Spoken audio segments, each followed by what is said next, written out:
নারিকেল বা ডাব বাংলার প্রকৃতির এক অবিচ্ছেদ্য অংশ। উপকূলীয় জেলাগুলোতে নারিকেল গাছকে বলা হয় কল্পতরু, কারণ এই শিকড় থেকে শুরু করে পাতা সবকিছুই মানুষের কাজে লাগে। ঐতিহাসিকভাবে বরিশাল, খুলনা ও বাগেরহাট ও নোয়াখালী অঞ্চল নারিকেলের জন্য বিখ্যাত।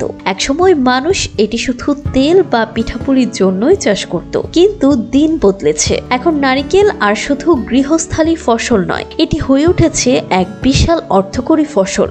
ভিয়েতনামি এবং কেরালা হাইব্রিড জাতের খাটো নারিকেল গাছ আসার পরে এখন মাত্র 3 বছরেই ফলন পাওয়া যাচ্ছে, যা কৃষকদের ভাগ্য বদলে দিচ্ছে। তবে আমাদের সম্ভাবনা এখানেই শেষ নয়। আমরা যদি থাইল্যান্ডের আধুনিক প্রযুক্তির দিকে তাকাই, তবে চোখ কোপালে উঠবে। ডাব কেটে প্রসেসিং করা হচ্ছে, হাজার হাজার ডাব থেকে পানি সংগ্রহ করে তা বোতলজাত করা হচ্ছে সম্পূর্ণ স্বয়ংক্রিয় মেশিনে। আমাদের দেশেও প্রচুর ডাব উৎপাদিত হয়, কিন্তু সঠিক সংরক্ষণের অভাবে অনেক সময় তা নষ্ট হয় বা কৃষকরা ন্যায্য দাম পান না। যদি আমরাও এমন আধুনিক ফ্যাক্টরি স্থাপন করতে পারি, তবে এই ডাবের পানি প্যাকেটজাত হয়ে পৌঁছে যাবে বিশ্ববাজারে। শুধু পানি নয়, নারিকেলের শাঁস বা মালাই থেকেও তৈরি হতে পারে উচ্চ মূল্যের খাদ্যপণ্য।